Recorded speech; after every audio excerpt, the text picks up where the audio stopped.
police officer. My father was a police officer. My uncle was a police officer. My aunt was a police officer. My godmother was a police officer. So if you think I'm going to stand up here and speak against police, that's the wrong thing. But there's some dirty ones out there.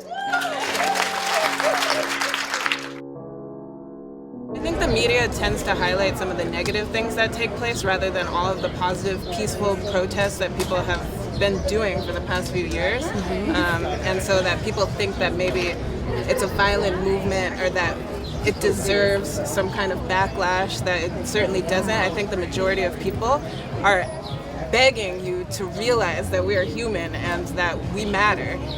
And if you believe that all lives matter truly, then you will be behind the Black movement and you will make sure that we're safe and you will come out and you will support us and you will unite. Before we came here, you was hanging us. Now, y'all shooting us.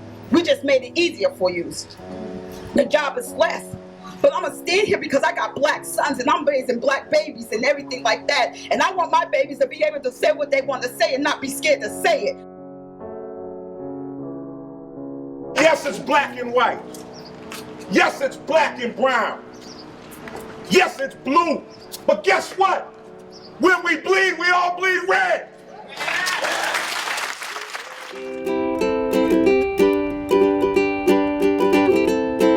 I love City of Lowell. There's a lot of culture, a lot of people. Lowell is home. I love it.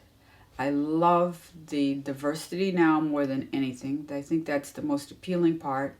The folk festivals that bring in other people for just even a weekend, but it's an infusion of people that we wouldn't get if we didn't have the festival. We have the Water Festival, the Asian Southeast Water Festival, we have the African Festival. We have these festivals that bring people together and people in that normally wouldn't be here, but when they leave, we still have all that essence. We have all that. You know, my sister who's passed away used to talk about bamboo, and so you can take a shoot of bamboo, and you can break it in two, and even though it will grow fast and grow big, it's not that strong. But if you take 10 of those shoots of bamboo and put them together, now you can't break it. Now it's very, very strong, and I think that that's kind of what Lowell has going for it, is that those ethnic groups together make this a very strong community. Artist community here is something I've never seen in any other place. You know, Lowell was really a second chance for me to start all over with my family, and musically too. There were a lot of people who I worked out with out here musically, and so it just seemed like a natural fit, you know, to start all over and come to the sister city of Lawrence, which was Lowell. And I fell in love with the city. It's an incredible city, the people, the diversity, the downtown, you know what I'm saying? Non ti fidare d'un bacio a mezzanotte, se c'è la luna non ti fidare, perché la luna a mezzanotte riesce sempre a farti innamorare.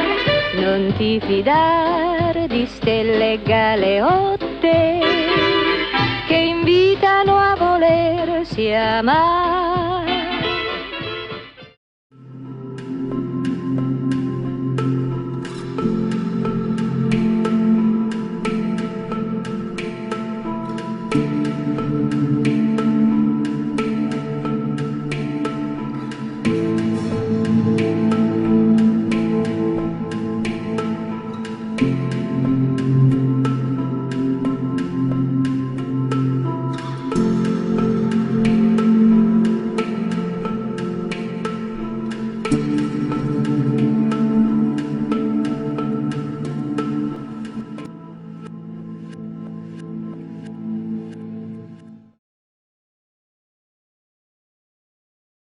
The title here is what the bleep happened, and I have no idea. So thank you very much. No, let's. I have some slides I'll take you through. Maybe I'll start just with. I'll take you through how election night kind of went for me, as all of my sort of assumptions about what had been happening in this campaign and what was going to play out in election night kind of kind of went poof on the spot. And then we'll go through some of these slides that kind of, we'll go through the mechanics of what I think happened on election day and how we got to this point. So we had seen for months, obviously, the same polls you saw. National polls consistently had Hillary Clinton ahead. If you looked in all the key battleground states, she was basically ahead in most of them. It looked like there were a couple trouble spots for her on the map that we all knew about. We knew Ohio, that had been a state that went for Obama twice. We knew that might be a problem for her. We knew Iowa, that was a state that had gone for Obama twice, might be a problem for her. But otherwise, she seemed to be in pretty good shape.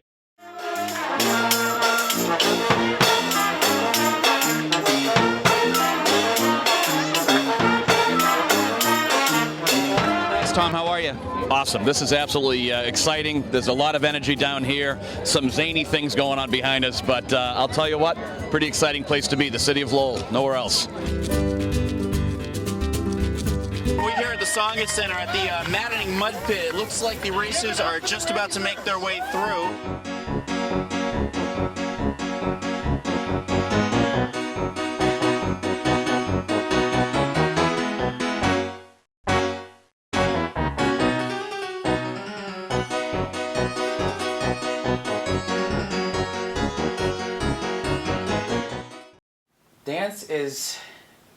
Dance brings a lot of emotions to people.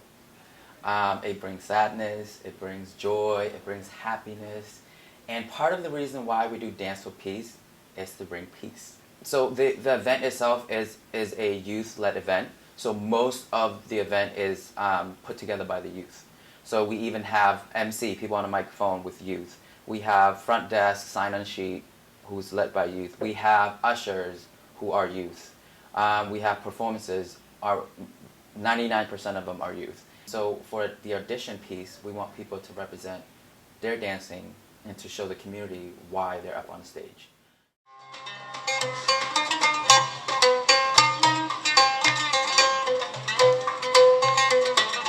Yeah, baby.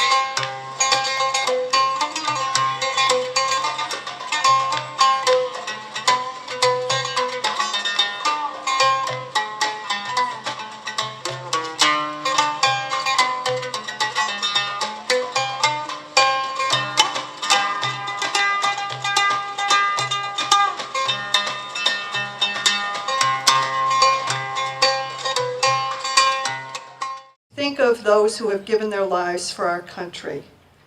We think of their sacrifice, which is tremendous. General Schwarzkopf once said, the heroes aren't the ones who order men and women into battle. The heroes are the ones who go to war, into battle. I think this thing has tremendous potential to be about a lot more than just a Justice Center here in Lowell. But let me tell you something. Without the people of Lowell who care about this issue being willing to figure out how to get it done, how to get to yes,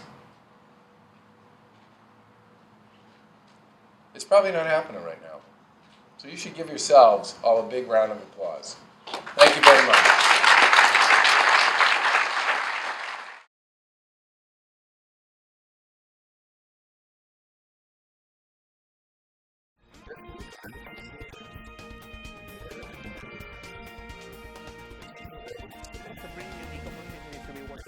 Of course, means that the leader of the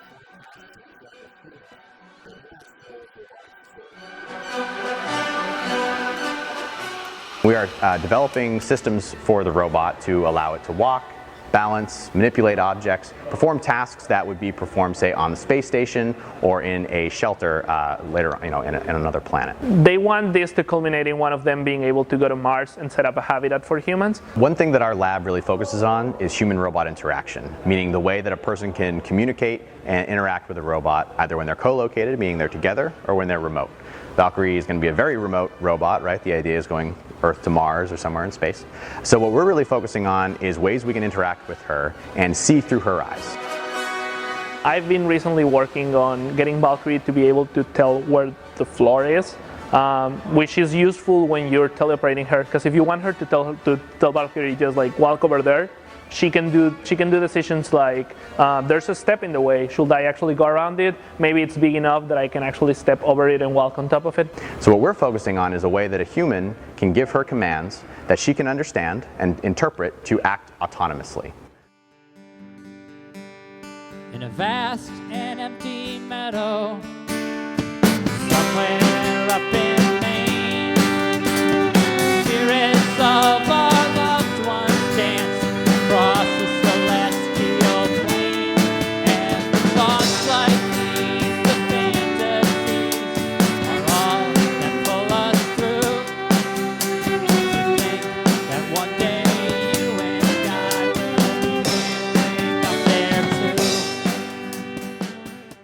Welcome to this special program produced as a collaboration between Lowell Telecommunications Corporation and the nonpartisan voting advocacy organization Lowell Votes. Tonight's panel will discuss the current voting method in Lowell under our Plan E charter and the pros and cons of modifying it. What is CAA doing today? This day, kind of like every day kind of job. បាទដូចខ្ញុំនិយាយពីមុនគោលដៅអង្គការយើងជាគោលដៅមួយដែលយើងត្រូវការចាប់ដៃឲ្យខ្លាំងជាមួយអ្នកតំណាងរាស្ត្រនៅស្រុកអាមេរិកបងបាទឥឡូវដល់ពេលយើងបានទៅជួបអ្នកតំណាងរាស្ត្រនៅ Washington DC ឥឡូវយើងចង់បង្កើតអូខេយើងចង់បង្កើត caucus មួយដែលគេហៅថា Cambodian caucus អានេះជាសំខាន់មួយមកពីឥឡូវខ្ញុំនិយាយប្រាប់មិនបានរឿងនេះជាសំខាន់ Sabemos que los latinos no tenemos cultura de planificar finanzas. ¿A qué cree usted que se debe eso? Bueno, en realidad tiene que ver con un par de cosas. Una de las cosas es la cultura de nosotros. Nosotros no nacimos sabiendo cómo planificar. Si los padres de nosotros no lo hicieron, nosotros no lo vamos a hacer saber.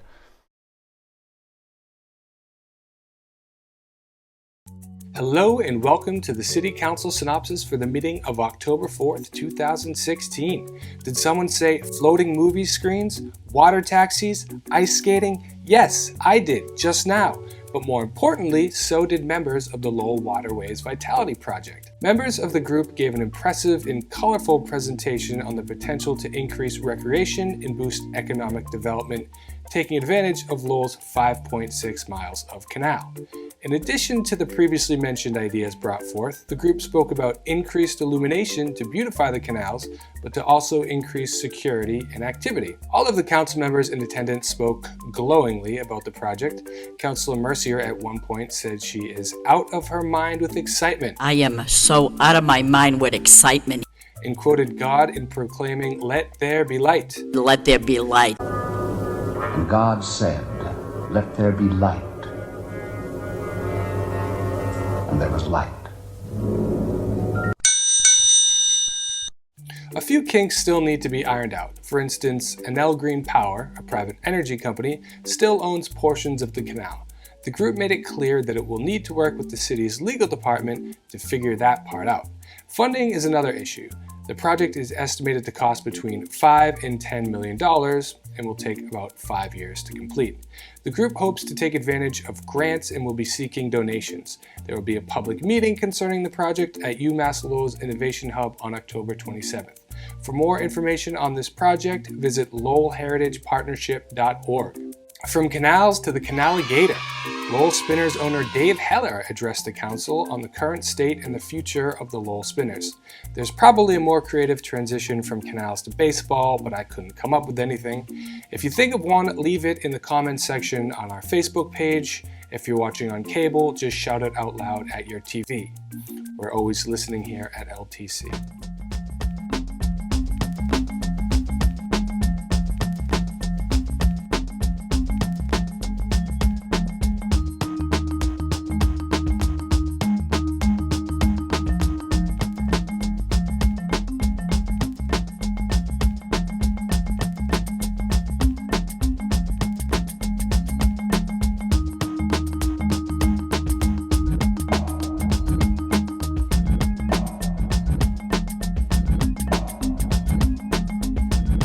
I filed this motion in an attempt to ensure the safety and protection of children, of women, of our elderly.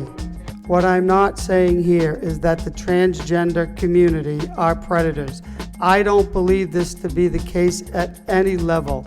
This law opens the door for any creep to go into any bathroom, claim he's transgendered, and no one can contest it. It's basic common sense.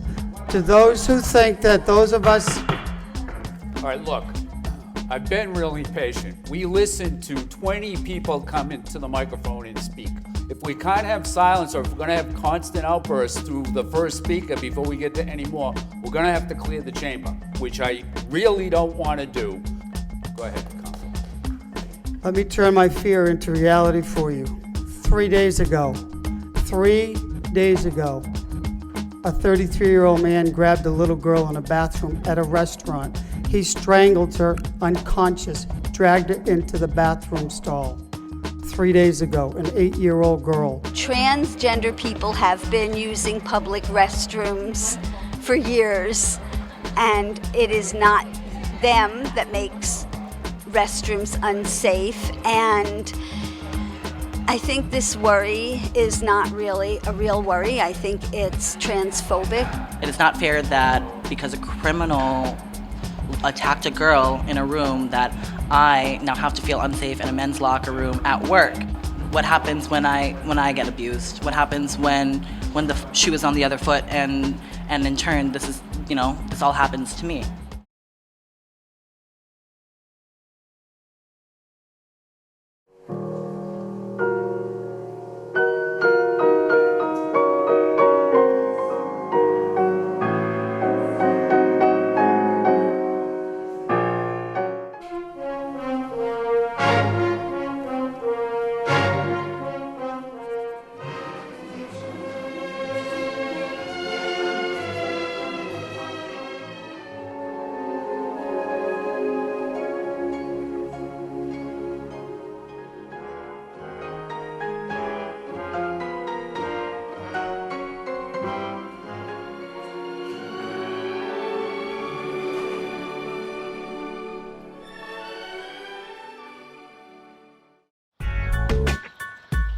Hi, my name is Mitchell. I grew up and still live here in this little neighborhood, Vieques.